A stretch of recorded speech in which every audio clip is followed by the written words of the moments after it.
Fala pessoal, bem-vindos a mais um vídeo. Hoje nós vamos falar sobre um assunto muito importante que é por que as crises começam.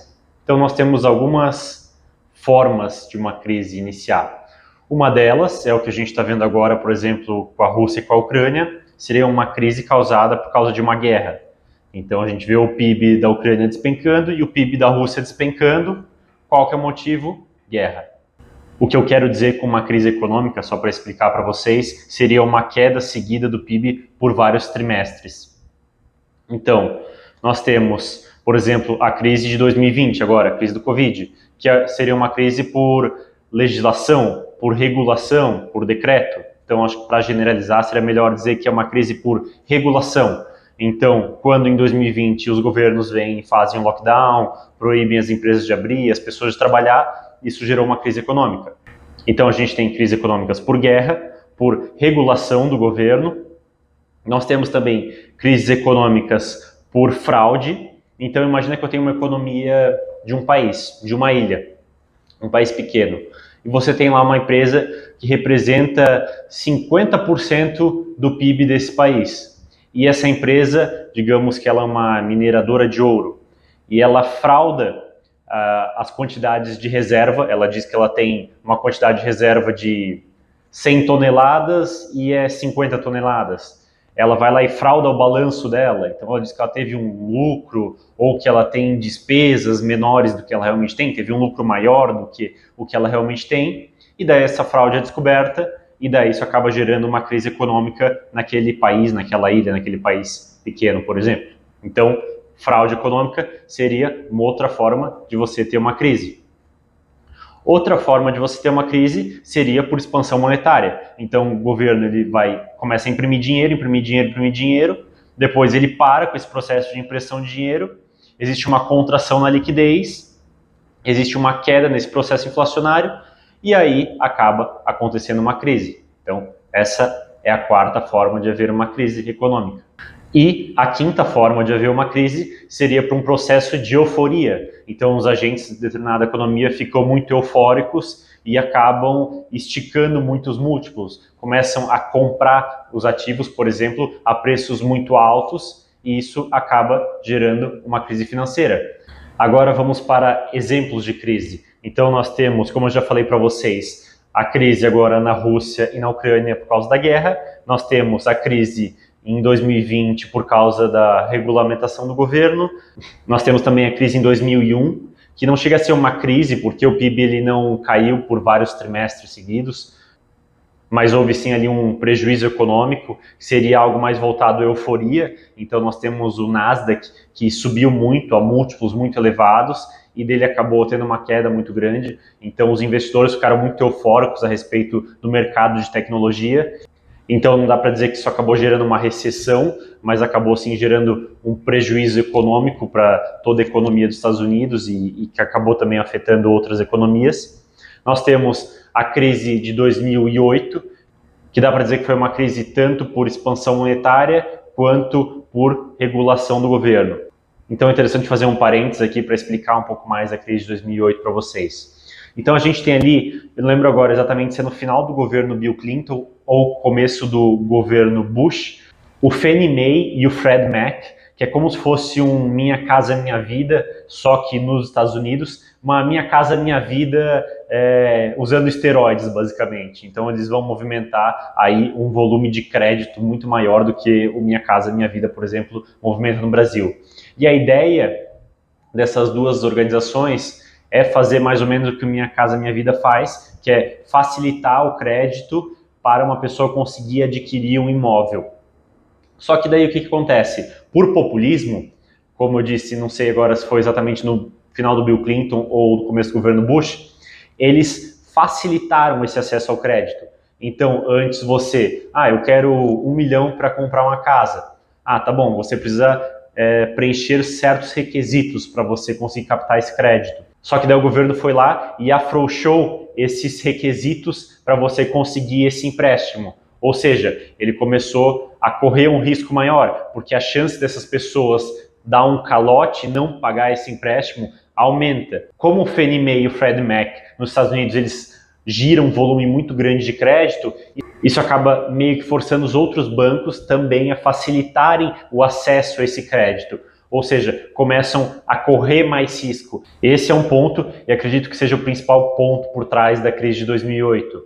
Outro ponto seria também aí um processo de expansão monetária ao longo aí dos anos anteriores à crise de 2008.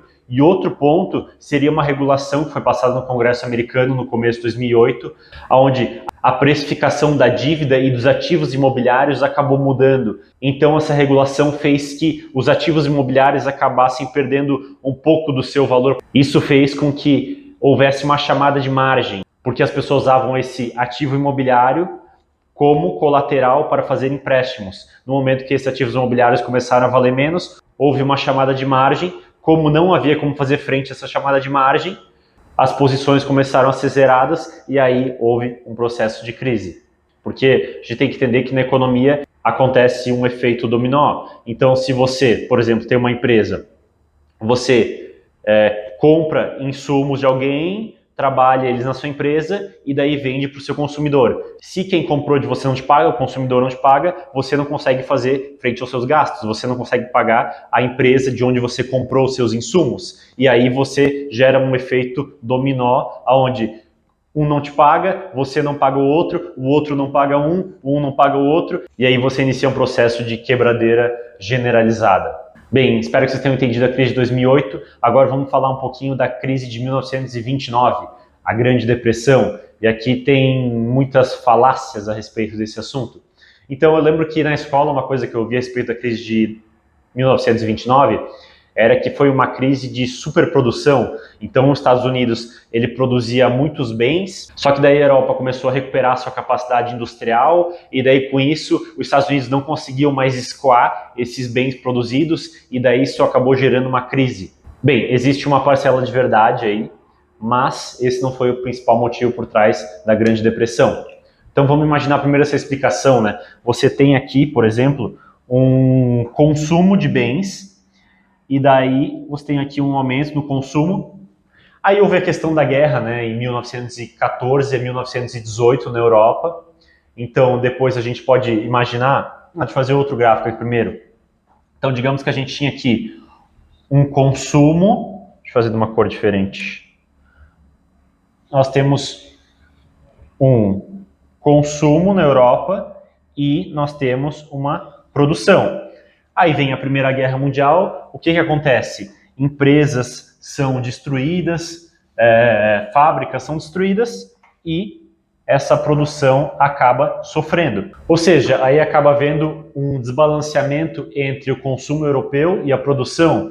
Quem vem e preenche esse espaço aqui com bens manufaturados? Os Estados Unidos. Então, os Estados Unidos vêm aqui e preenche essa produção. Só que acontece ao longo dos anos, as empresas europeias vão se reestruturando novamente, acontece um processo de substituição de importação, e daí, à medida que o tempo vai passando, novamente, vamos colocar aqui União Europeia, ela vai tomando o espaço dessas importações que vinham dos Estados Unidos. E daí o seu professor na escola, como professor na escola, pode dizer, olha, então foi isso aqui que causou a crise americana, porque os Estados Unidos não conseguiu mais escoar os seus produtos, então ele não conseguiu vender tantos produtos quanto ele vendia antes, isso fez com que ele precisasse demitir funcionários, demitir mão de obra, e aí isso acabou gerando uma crise.